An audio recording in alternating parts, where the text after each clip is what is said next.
Sementara itu, pemirsa, Komisi Pemberantasan Korupsi akan mendalami apakah ada pelanggaran pemakaian anggaran pendapatan dan belanja negara tahun 2019. KPK tidak segan-segan akan bertindak sesuai hukum yang berlaku jika ada lembaga yang korupsi.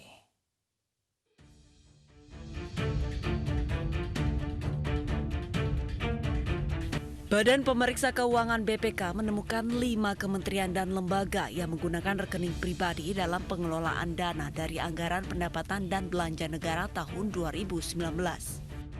Hal ini ditemukan dari hasil auditor keuangan negara yang menemukan sejumlah penyimpangan, salah satunya penggunaan rekening pribadi. Kelima instansi tersebut adalah Kementerian Pertahanan, Kementerian Agama, Kementerian Lingkungan Hidup dan Kehutanan, Badan Pengawas Pemilu, dan Badan Pengawas Tenaga Nuklir dengan nilai mencapai 71,78 miliar rupiah. Ketua BPK memaparkan bahwa temuan ini telah disampaikan kepada instansi terkait, begitu pula rekomendasi yang harus ditindaklanjuti. Ada 5 bagian yang tingkat kompleksitasnya berbeda-beda. Ada yang kemudian dalam proses itu memang dilakukan pembenahan, tetapi juga ada yang memang masih ada masalah. Jadi dia belum di-store ke kas, itu.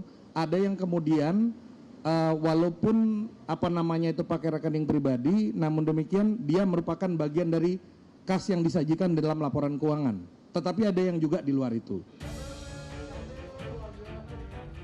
Ketua KPK Firly Bahuri menegaskan akan menindaklanjuti laporan hasil analisa dari Badan Pemeriksa Keuangan terhadap sejumlah kementerian serta lembaga negara. Laporan pertama adalah laporan hasil analisis PPATK, itu kita bisa gunakan.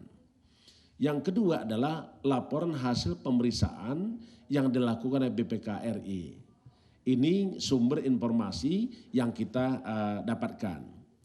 Dari laporan-laporan tersebut, Deputi Penindakan melakukan koordinasi dengan para pihak, terutamanya BPK, terkait dengan laporan hasil pemeriksaan atas laporan keuangan pemerintah.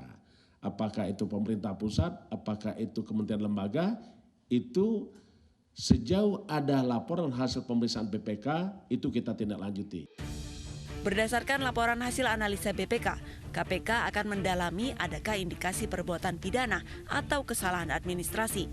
KPK akan bertindak sesuai hukum yang berlaku jika terbukti adanya penyelewengan anggaran atau dugaan korupsi. Tim Liputan iNews melaporkan.